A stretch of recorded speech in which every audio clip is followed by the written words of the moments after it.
Chapitre 19. Le vent forcit brusquement vers le milieu de la nuit, et en quelques minutes, la tempête déferla sur Tsagung avec une brutalité effarante. L'obscurité explosait sous les coups répétés de rafales toujours plus âpres, toujours plus glaciales. Les cristaux de glace et de neige mêlés crépitaient sur la toile. Galshan et Baitar se dressèrent sur leurs paillasses. Dehors, le vent fourrageait dans le vallon et hurlait comme une meute. Les oreilles basses, les chiens s'abritèrent, dos au blizzard. La neige les recouvrit en quelques instants. Plus violente encore que les autres, une bourrasque heurta le campement de plein fouet. Les montants craquèrent, prêts à se briser. « Le Dvakarjut » murmura Baitar, les dents serrées. « Nous allons souffrir. » Dvakarjut, la mort blanche.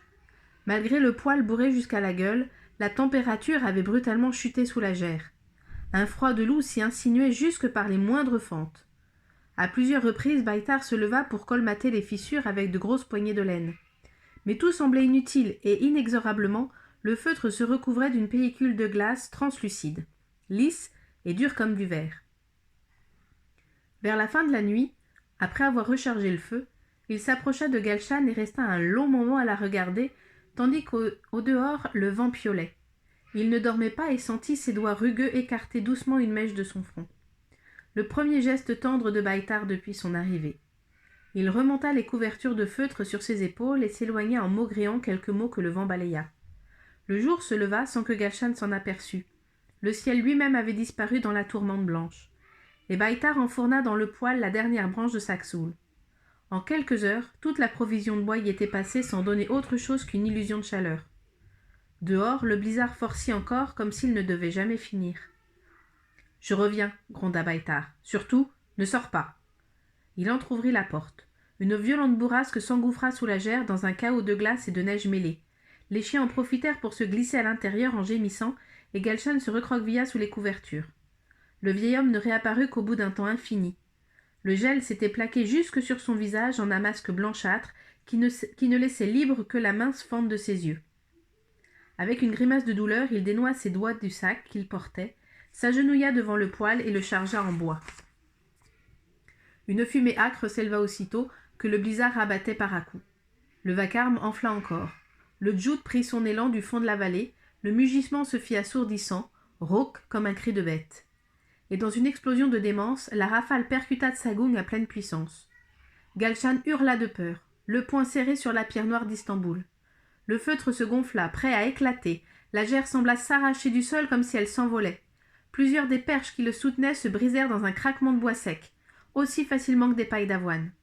Baitar s'approcha de Galshan et lui passa le bras autour des épaules. Elle se serra contre le vieil homme et ils attendirent en silence, assommés par un tel déferlement de violence. La provision de bois s'épuisa rapidement. Il était impossible maintenant de sortir. Impossible de lutter contre la puissance déchaînée de ce vent. Ils attendirent. Encore et encore.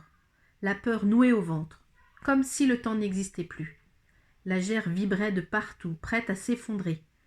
Galshan ne sentait plus son corps, et insensiblement le froid l'engourdissait. Des images défilaient en elle, tendres et douces comme des rêves.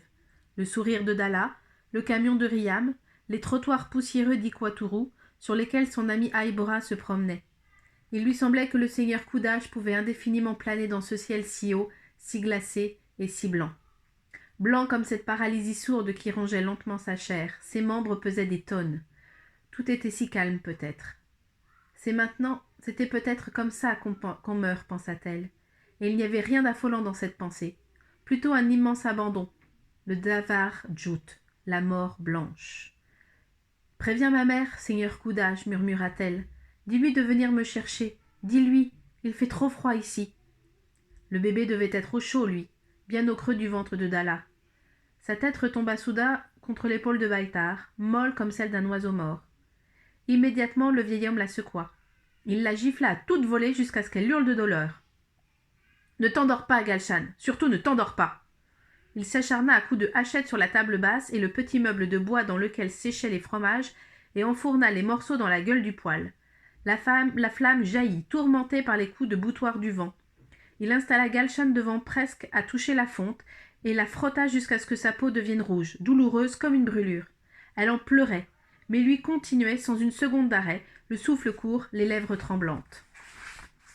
Le Djout souffla 3 jours sans discontinuer. Glacial, opiniâtre, terrifiant. Lorsqu'enfin le vent tomba, Baitar avait brûlé tout ce qui lui était tombé sous la main, jusqu'à la paille de sa propre paillasse. Dans la réserve, les sacs de farine de seigle avaient été éventrés et leur contenu dispersé. Galshan se risqua dehors et devant son visage, son haleine se transforma immédiatement en milliers d'imperceptibles cristaux de glace qui flottaient légèrement devant ses lèvres. Le froid la suffoqua comme un coup de poing en plein ventre. Au loin, elle aperçut un groupe d'une dizaine de chevaux qui se pressaient les uns contre les autres pour tenter d'échapper au froid. Il lui sembla reconnaître Gridfer. C'était le seul signe de vie. Partout ailleurs, le vallon était dévasté. La terre, les rochers, le monde. Tout disparaissait sous une croûte de glace épaisse, dure comme du métal. Il n'y avait plus trace des moutons, plus trace du ciel, ni de la terre, ni de l'est, ni de l'ouest. Rien qu'une aveuglante blancheur, rien que la mort blanche. À plus tard.